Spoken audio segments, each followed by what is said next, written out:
পুরী ভ্রমণের দ্বিতীয় দিনে আপনারা একটু ধীরে সুস্থেই ঘুম থেকে উঠুন, তারপর একেবারে স্নানের পোশাক পরে বেরিয়ে পড়ুন। প্রথমেই যে কোনো রেস্তোরাঁ অথবা দোকানে আপনারা সকালের জলখাবারটা সেরে নেন, তারপর একটা অটো ঠিক করে রওনা দেন ব্লু ফ্ল্যাগ বিচের উদ্দেশ্যে। সুপ্রভাত বন্ধুরা, সকালের জলখাবার আমরা খেয়ে নিয়েছি। এবার আমরা যাচ্ছি ব্লু ফ্ল্যাগ বিচ, যেটাকে গোল্ডেন বিচ বলা হয়। তা আমরা একটা অটো রিজার্ভ করে নিয়েছি, তার ভাড়া পড়লো 150 টাকা। চলুন ওখানে গিয়ে আজ কেমন খরচ হয় সবই আপনাদেরকে দেখাবো।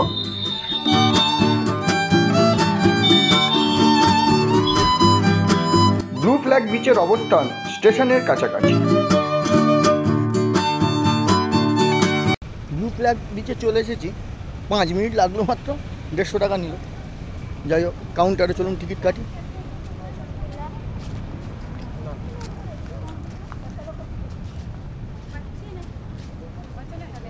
এই হলো কাউন্টার। 50 টাকা করে পার হেড টিকিট লাগলো স্নান করার জন্য। আর যদি স্নান না করেন, যদি শুধু ঘুরতে যাবেন মনে করেন, তাহলে সেক্ষেত্রে 20 টাকা করে টিকিট পড়বে। চলুন এবার তাহলে ভিতরে যাওয়া যাক।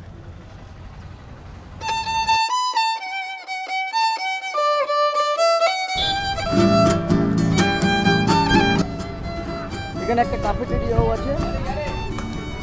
এই ব্লু ফ্ল্যাগ বিচ 5:30 থেকে 8টা পর্যন্ত খোলা থাকে। এই যে 20 টাকার টিকিটে যে সমুদ্র স্নানে মানা আছে তা কিন্তু নয়। আসলে মহিলা আর পুরুষদের সমুদ্র স্নানের পর পরিষ্কার পরিচ্ছন্ন হওয়ার জন্য যে 2টি পৃথক স্নানাগার আছে, সেখানে প্রবেশ করা যাবে না। আর হ্যাঁ, 20 টাকার টিকিটে 3 ঘন্টা সময় কাটাতে পারবেন এখানে।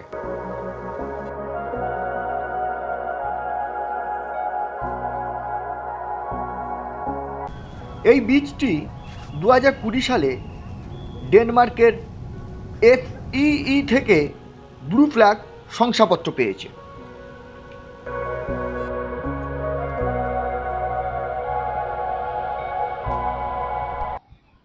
পা যাতে না গরম হয় এই বালিতে, তাই জন্য এই ম্যাট পাতা রয়েছে, এইসব বসার জায়গা।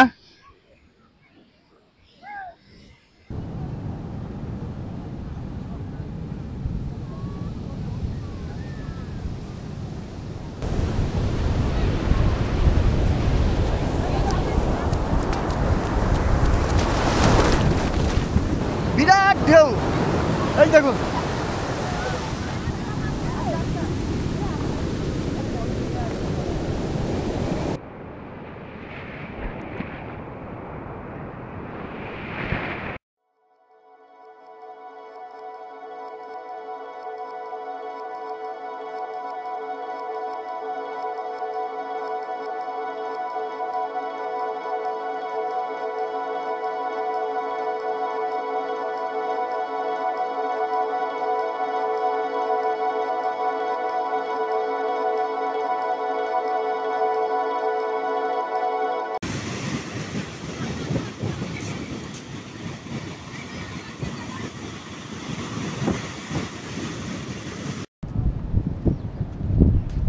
বাচ্চাদের খেলার জন্য এখানে কিন্তু অনেক কিছুই রয়েছে।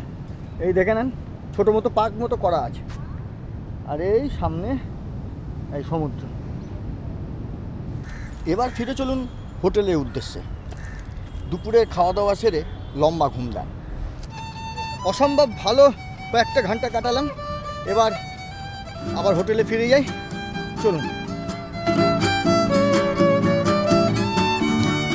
বিকেল 4টের দিকে রওনা দেন পুরীর জগন্নাথ মন্দিরের উদ্দেশ্যে।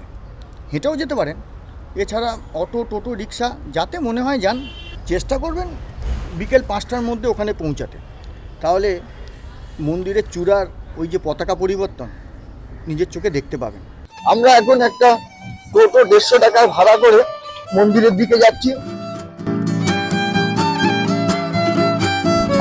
আমরা বেনারসের মতো বিভিন্ন অলিগলি ঘুরে যাচ্ছি আর কি, চতুর্দিকে বন্ধ এই পুজোর জন্য, তাই প্রচুর ঘুরিয়ে আমাদেরকে নিয়ে যাচ্ছেন। আমরা এখন মন্দিরে চলে এসেছি। এই মন্দির হেঁটে যেতে চাইলে স্বর্গদ্বার থেকে সময় লাগবে এই 25-30 মিনিট। চলো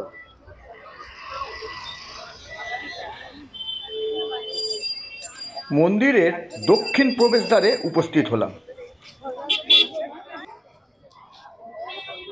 এখানে ফ্রিতে আর কি জুতো এবং মোবাইল টোবাইলও রাখা যাবে।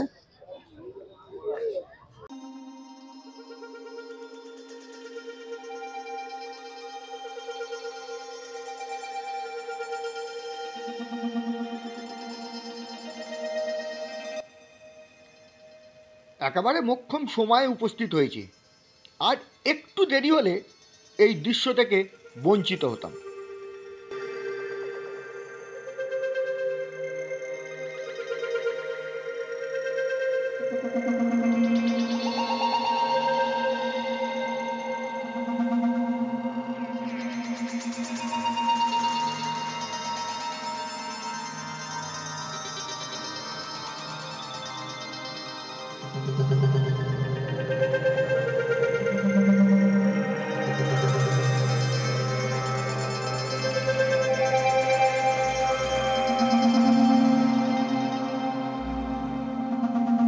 চারপাশে আলোগুলো ঝরলে একদম আরো মায়াবী পরিবেশ তৈরি হয়।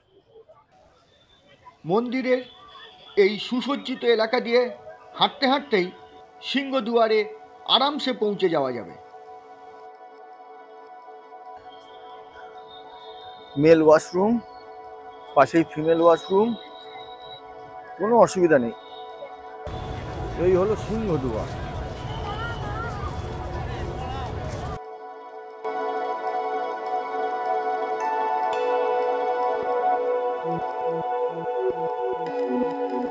বাইরের চত্বরটা এত সুন্দর সাজানো গোছানো এবং দারুণ সুব্যবস্থা রয়েছে যে এখানে ঘন্টার পর ঘন্টা আপনার সময় কেটে যাবে। এবার ফিরে চলুন হোটেলের উদ্দেশ্যে। ও, দুর্গাপুজোর সময় এসছি, কটা ঠাকুর না দেখলে হয়? চলুন দেখাচ্ছি।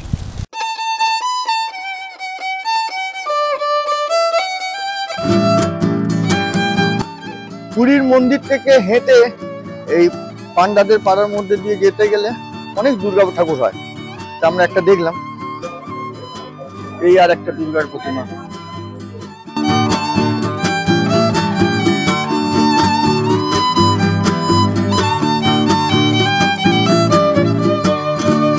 এখানে সব পান্ডাদের বাড়িতেই নিজেরা পুজো করছেন।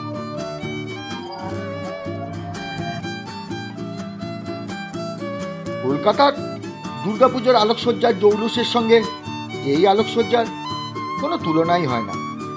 তবু জগন্নাথ ধাম আর পুরীর জমজমাট সমুদ্র সৈকত, এই সব মিলিয়ে যা পাবেন তাতে জীবনের লাভ ক্ষতির হিসাবের খাতায় প্রাপ্তিই বেশি হবে।